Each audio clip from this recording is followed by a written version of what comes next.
En Radio News, la editorial del señor Oscar Muñoz, aquí en Radio News.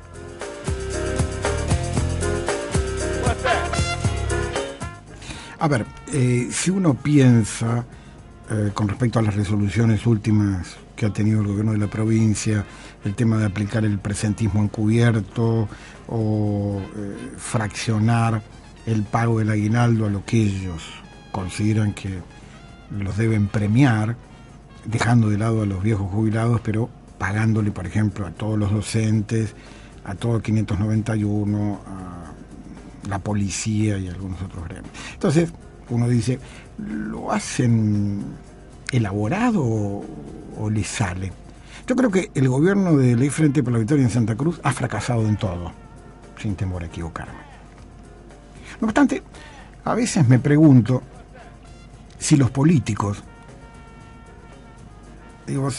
hacen las cosas mal a propósito o les sale así de forma natural.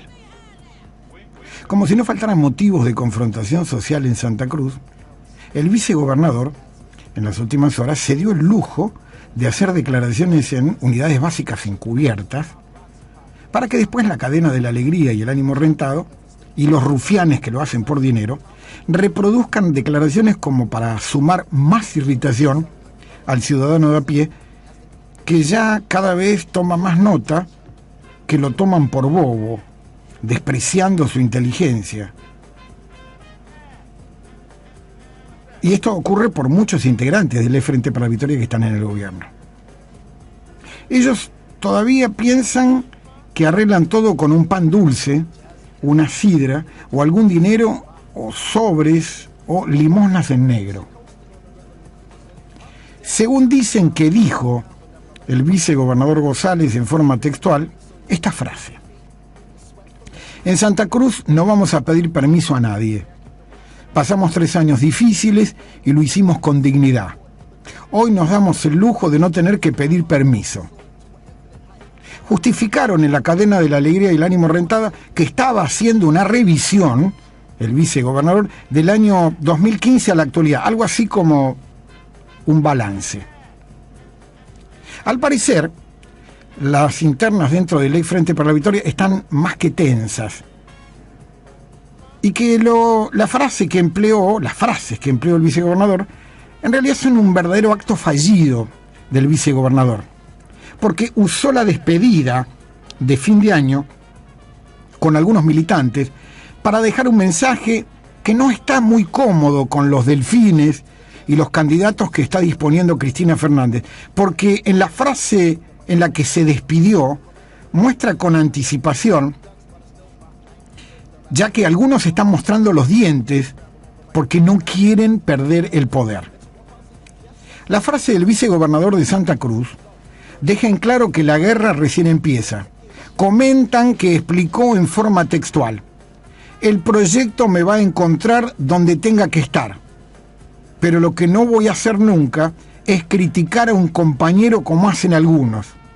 Evidentemente molesto González, por lo que están ya probándose el saco de gobernador, de vicegobernador, sin consultarle a él. Pero finalmente no pronunció González ningún nombre, lo cual indica que la confrontación política no es de caballeros, sino de vulgares políticos que solo buscan subirse al poder a como dé lugar. Es grave que usen el poder para dirimir sus miserias. El vicegobernador todavía, es decir, hasta el 10 de diciembre del 2019, es vicegobernador. No es un pegacarteles, no es un tocabombo. Debe recordar que es la segunda máxima autoridad de Santa Cruz. Y esa frase altisonante de no voy a hacer nunca es criticar a un compañero como hacen algunos, eso es de unidad básica, de asado con algunos fernet de más. Y retomando aquello de que los políticos hacen las cosas mal a propósito o les sale en forma natural, el Consejo de Educación, horas después de una reunión paritaria, pasó a oficializar algo que es muy del corazón del ex Frente para la Victoria, es decir, la coerción como instrumento de dominación y poder. De lo que se trata es que la funcionaria procesada y embargada por quedarse con dinero ajeno del Estado, y que Alicia Kirchner sostiene como si se tratara de una eminencia en educación, cuando en realidad esta señora que está en el Consejo de Educación ha demostrado que es vulgar, mediocre, incapaz y que no supo tan siquiera de rodearse de especialistas para tratar de corregir los errores autoprovocados que tanto daño le causaron a miles de pibes y a la sociedad santacruceña. Lo que ha empleado esta señora, por llamarla de alguna forma, la podemos definir que la impunidad ha sido el mejor instrumento que ha empleado, con la complicidad en muchos casos, por ejemplo, del vocal de los padres, que asumió bajo una cobertura política para después sumarse como uno más del oficialismo. Un caso de los tantos de travestismo al cual la Unión para Vivir Peor y la Unión Cívica Radical nos tiene muy acostumbrados. Gente que actúan como traidores al sector político, se traviesten, se cambian, se modifican, se camaleonizan, no sé si existe la palabra, y se vuelven traidores al propio sector.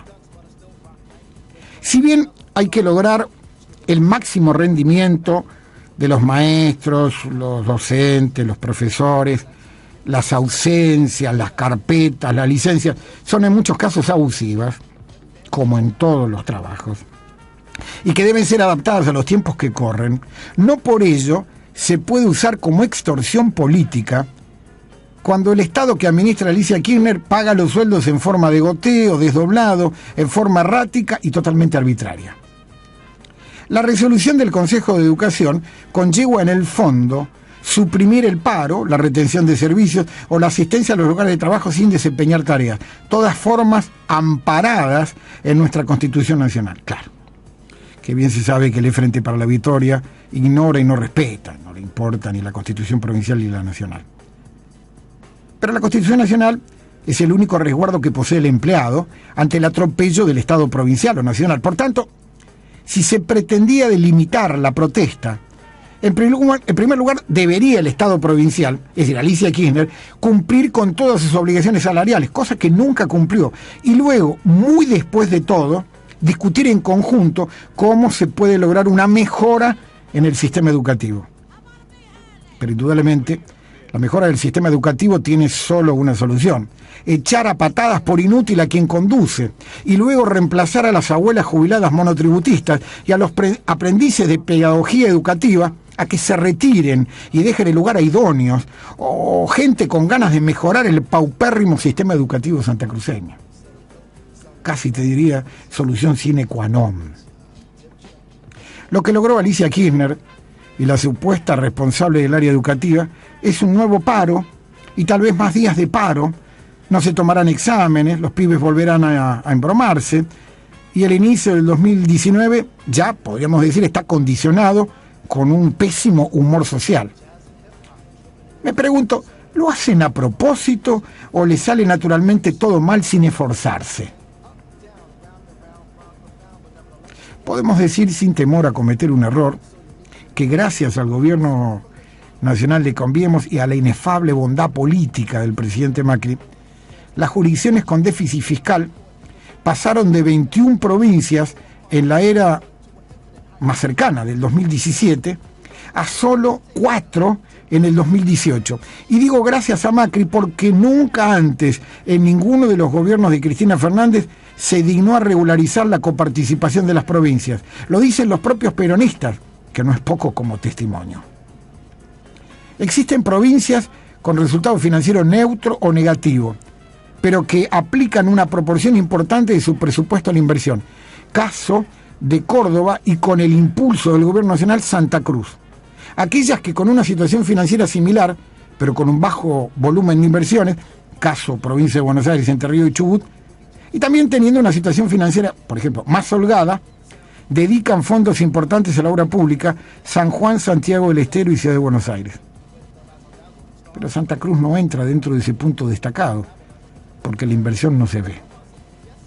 Hasta el tercer trimestre, el crédito al sector privado mostraba expansión en términos reales y también una notable disparidad entre provincias, con subas de 3 dígitos en el caso de San Luis y todavía de 2 dígitos en Cava, Ciudad de Buenos Aires, y Santa Fe. En cambio, caídas de más de 2 dígitos en Santa Cruz, Chubut, San Juan y Neuquén. Según datos de la agencia Bloomberg, Argentina es el país emergente que más deuda pública en moneda extranjera ha emitido desde diciembre del 2015 a la fecha, superando a países como China, Arabia Saudita, República de Corea, Rusia y Turquía. A ver si comprendemos que todo lo que se pide prestado va a millones de personas que viven del Estado en la Argentina de hoy, pero no se observa a nadie con intención de trabajar para pagarlo. Obviamente mal acostumbrado por la década acá, donde todo venía de arriba y nadie se preguntaba quién lo terminaría pagando. Nadie que gobierne a partir del 2020 tiene demasiada capacidad para hacer populismo económico.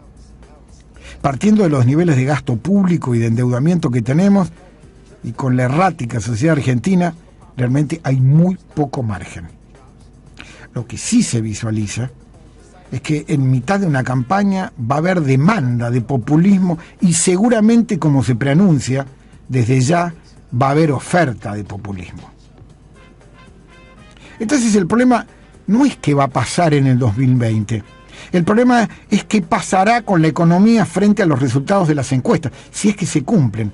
Porque esto empezó como una crisis financiera que no tenía condimentos integrales, que no impactaba ni sobre los bancos ni sobre la deuda. Pero ahora nos dimos cuenta que sí termina impactando en el ciudadano. La crisis, en la medida en que se extendió en el tiempo y la forma en la que el gobierno de Cambiemos la manejó, terminó generando un impacto muy agresivo sobre el nivel de actividad, con desempleo, aumento de la inflación, y esto empieza a traducirse en las encuestas, y se traduce casi como lo que es el aumento de la pobreza también. La pregunta es si en algún momento la política no empieza a complicar lo financiero. Vale decir, que la política termina complicando la economía. A ver, la intención no es que coincidan con esta privativa forma de pensar. Es seguro que esta columna puede estar equivocada, pero no puedo evitar ser franco y decir algunas cosas. No hay nada que festejar en Río Gallegos. No hay nada que inaugurar. No hay nada por qué estar feliz. Lo que estamos sufriendo seguirá. No se interrumpe por un par de artistas y un manojo de buenos deseos. La trama social está destruida en Río Gallegos y en Santa Cruz. La inequidad del gobierno del ex Frente para la Victoria es tal que a nadie le importa lo que le pasa al otro. Unos festejan que cobrarán el aguinaldo y nadie se solidariza con los más vulnerables, los viejos jubilados, que serán relegados en forma caprichosa y antojadiza. No tenemos cura, somos inservibles socialmente. El gobierno de Alicia Kirchner y su gabinete, entre comillas, de lujo, con sus conductas perversas, ha contagiado por necesidad al resto. Solo rige la ley del agua y el ajo, la supremacía de la selva. El más fuerte se sobrepone al resto y el costo no importa. Solo el egoísmo y sus propios intereses. Y al final terminamos como colectivo social comportándonos como un gran rebaño de ovejas, que sabemos cuál será nuestro final. Balamos, pero nuestra suerte está prácticamente echada. Que Dios nos ayude. Te firmo esto como Oscar Muñoz. Esto es Noticias en la Red y vos, como siempre, escuchás a Radio News.